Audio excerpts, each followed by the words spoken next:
what do you think would be a worse way to book the end of the Royal Rumble? Scenario number 1 would be Goldberg loses to Drew McIntyre and then wins the Royal Rumble. Right. Or Alexa Bliss wins the men's Royal Rumble by eliminating Randy Orton with help from The Fiend.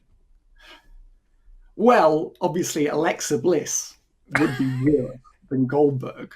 But I mean, Goldberg winning the Royal Rumble is a terrifying enough prospect for me.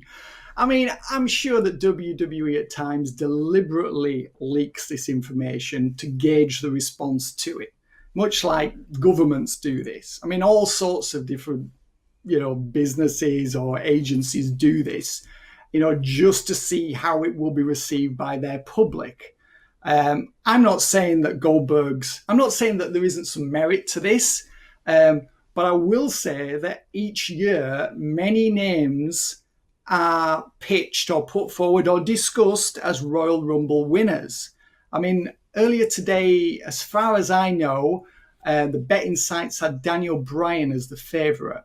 Are you aware of that, Kenny? Is that what you've also seen? I think so, yeah. Obviously, there's still a chance for a John Cena run-in, but, as of right now...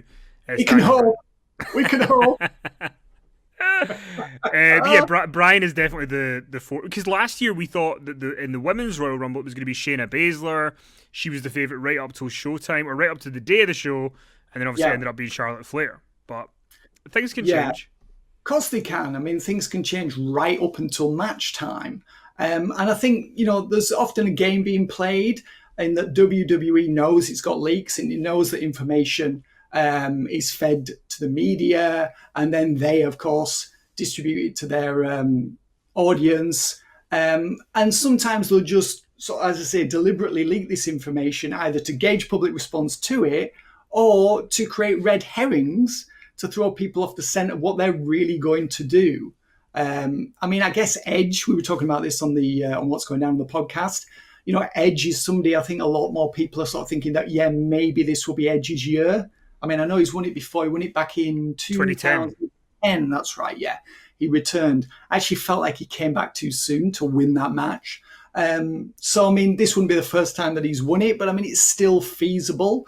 You mentioned this yesterday when we recorded, and the more I think about it, I think the more likely I think it is, the more feasible it sounds that he could be the guy to win, because I think Edge, Drew McIntyre, does feel like a big match for WrestleMania, especially if Edge does the heel turn.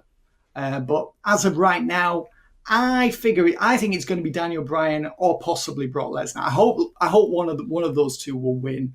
The idea of Goldberg winning, I mean, that's going to get some social media play, isn't it? That's going to be up there like Batista in 2014. And Roman Reigns in 2015. When they had the famous hashtag cancel WWE Network. Yes. So 2014 did not go down well with Batista winning. And obviously the Roman Reigns thing, that was absolutely trashed. If memory serves me correctly, after that hashtag went out of cancel WWE Network, just either a day later or a very short time after Royal Rumble, WWE, I think, rushed out figures saying that at that point they'd finally cracked the 1 million mark for WWE Network subscribers, which is their way of saying up yours to all the complainers. It was. I'll never forget the look on The Rock's face when he raises Roman Reigns' hand and then doesn't realise what he's getting himself into. He didn't do his due diligence there, did he?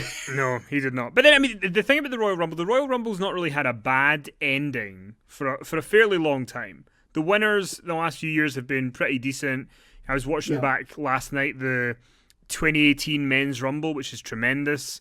You get that great face-off with the old stars, Cena, Orton and Mysterio, and the new stars, Balor, Nakamura and Reigns. So, I'm confident the Rumble's going to be a fun show.